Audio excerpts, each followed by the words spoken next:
from California. Speaker, I yield myself as much time as I might consume. The gentleman is recognized for as much time as you may consume. Thank you, Mr. Speaker.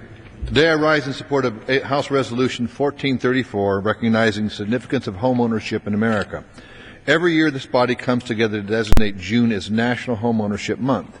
To continue this long record of recognition, H.R. 1434 provides congressional recognition of National Homeownership Month and the importance of homeownership in the United States.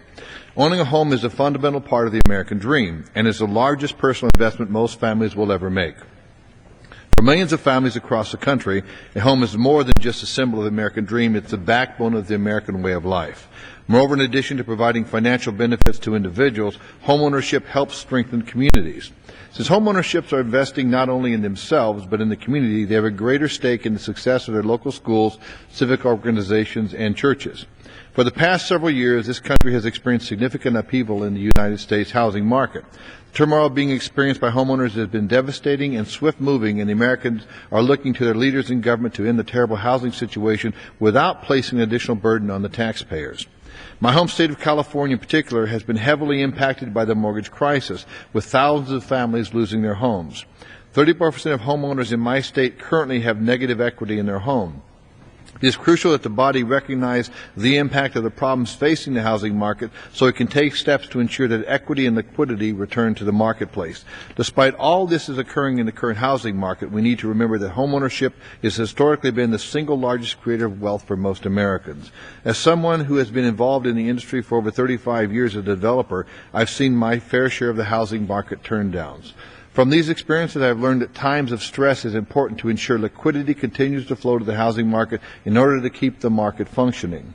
Accordingly, the loan limit increase passed by this body are financially providing affordable, safe mortgages for homeowners in the high-cost areas who were previously forced to resort to risky loans and impair their ability to keep their home.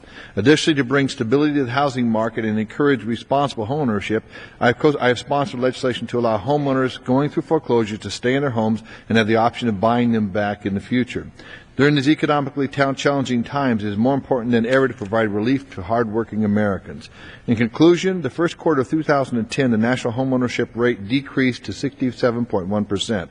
This is the lowest homeownership rate since the first quarter of 2000. Additionally, in the first-time buyers age group of under 35 years old, the homeownership rate fell to 38.9%, which is the lowest level since 1997. Assisting home buyers and homeowners in permanently increasing the loan limits, enabling borrowers of financially distressed homes to stay in their homes must be a priority for this body. These efforts will help maintain the nation's home ownership level and speed up the overall recovery of the housing market. I reserve the balance of my time. Gentleman reserves his time. Gentlelady from Florida. Thank you, Mr. Speaker.